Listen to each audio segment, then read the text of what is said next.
It's either ripple or you burn through. I'm going to take care of this one off camera. I'll see you in the assembly process.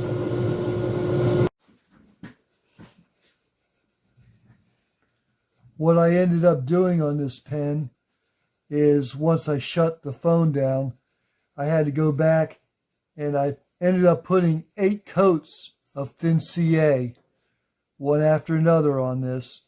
And then I went ahead and wet sanded it back down. I was fighting going between CA ripple, where the surface is rough and it refracts the light differently. So what you do is you sand it till the ripple's gone, but then I was burning through the CA in patches, and you can see, you know, the natural finish of the pen. So you have to go back and apply some more CA, and you get the ripple and you burn through. It's just a dark color pen. Dark colors, blacks, and this dark purple is just a hard pen to finish and to get it right. So I put 8 thin coats on and let it dry real good. And then I went back and wet sanded, and we're good to go. Since I am doing narration in this one, I figured I'd go ahead and break down the anatomy of a slimline style pen. These are comfort grips. The customer does not want the grips, which is actually very popular. People like the big middle band, but they don't like the rubber grip. And I'd actually prefer to do them without the grips myself. You show off more of the blank. When you do the grips, what they have you do is when you're turning it, you cut a parting tool, you cut a tenon on this thing, and you actually take off the first half of this upper blank and get it down to the tube, and then you slide the rubber grip on. And the fit never does work. It's just an ill fit between the blank and the grip, and then the nib and the grip's never right either. You know, the thought's there. I understand what they're trying to do, but I prefer to leave the grips off myself. Slimlines, ironically, are the pens that beginning turners tend to gravitate to because they're cheap. You know, and that's why they're good sellers. People don't want to spend a huge fortune on a pen. It's a good quality pen. People will knock the Slimlines, and the plating's a little thinner on these. I mean, it's made to a price point, but they are decent quality pens. The funny, ironic thing about it, though, is that they're not the easiest pens to put together, especially for a beginner. They're very finicky. There's tricks to it. It takes experience to really do it one after another, and do it right and do it well. A lot of the more expensive pens, the fit's better. They're just easier to assemble. But very few pieces. You got your front pieces. You got the transmission. I'm not sure what the correct term is. I don't think anybody is. Throughout YouTube and that, people call this the transmission, and that works. So you got the transmission, the nib. The band just floats on the transmission when you get that assembled, and then in the rear of the pen, you have the finial goes into the clip. So I like to start with the nib. One of the tricks is when you're assembling a pen, you don't want to be all cocked up. You want to be square. Make sure your tube's clean. There's no burrs. Make sure that the fitting's square. And then you put it in your press or whatever you're using. See how I got that off though? You know, it's hard to juggle this stuff. You see me on camera on the quiet clips, but you know, I fumble. It's hard to juggle this stuff, but I got the pen press, just starting to press. Now, make sure that it's square. And if it doesn't push in, stop. Figure out why. Don't just bubba and strong arm it down. Figure out why it's not going together. It helps if you see I'm starting to go a little crooked, turn it a little bit.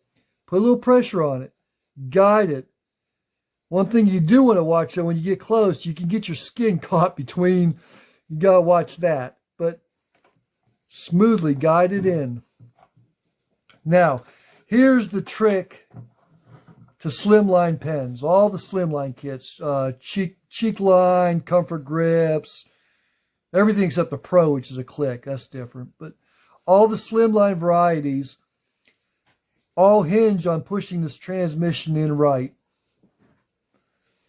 When you grind down your ends, or mill the ends, or whatever you do to prepare the ends, if you take too much off this brass tube, you're going to mess with the sizing of this pen. These pens lend themselves to being adaptable because it depends on how far you push the transmission in where this thing is going to come out. Ideally, if you kept the tube the exact length that is supposed to be in the kit, ideally you want to press this transmission in to this little band right there, this groove. You see the brass part, and then there's a little silver, and then they have a groove. And that's the mark that tells you how far to push this in. But what I like to do is when I assemble these, I test the water. Now you get this thing feeding in smooth. Now keep your eye on where this band is. I'm going to stop right there. You see, I'm probably exaggerating a little bit. I'll probably go just a little bit further in practice. But you leave a 1/8 inch, 1/16 to an 1/8, somewhere in between. And then it's a matter of patience. You're not in a hurry. You know, fit things out first. Take your time. Now, look at that. That is as far. I'm glad I stopped short, because had I pushed that into that band, what would happen is the ink would be sticking out when it's retracted. That's perfectly where it needs to go. So whether in processing or whatever, I milled this thing too short. So that's the natural fitment that you get with these pens. So luckily I did stop. That was a good example. I mean, I did not realize that was going to happen on this one. But you trial and error, and okay, I'm coming up short when when the ink's retracted, it's only that far. Okay, no problem. You unscrew the ink cartridge, put it back in the press, and then push it the rest of the way. But don't just go right to that mark to begin with. Feel it out. And then the band just floats. Now, I'm not going to have a problem on this one because the chrome plating's all right. But usually the black and the gold are the worst. Copper will give you problems, but you can't get that all the way in. When you dry fit it, it'll stick right there. Now, you could take the time and take a round file and you could file out the inside of that hole. Ideally, that's what you would do. But I have found in practice that if you're real gentle and you're stuck right there, but you got enough of a nib sticking out that you can get it fit. Okay? I'm fumbling. If you're real gentle and put it in the press, you can actually push it. You can push it in. You don't necessarily need to file it. Let's see if I can balance all of this. See, I'm crooked, but I very gently, you see I'm off right there. So what you don't want to do is keep forcing it. You're going to crack the acrylic or whatever your material is. Take your time. Feel things out. If you got a problem starting and forming, fix it before you go too far. Okay? And then, as always with pens, you want to look at it. Okay, I got a blue highlight. I want that blue highlight to match through the pen. And there you go. And this one, again, being a dark color, I'm taking off camera. I'm just using my shirt, but get my finger marks and it's collecting static. It's a very staticky day here. But there you go.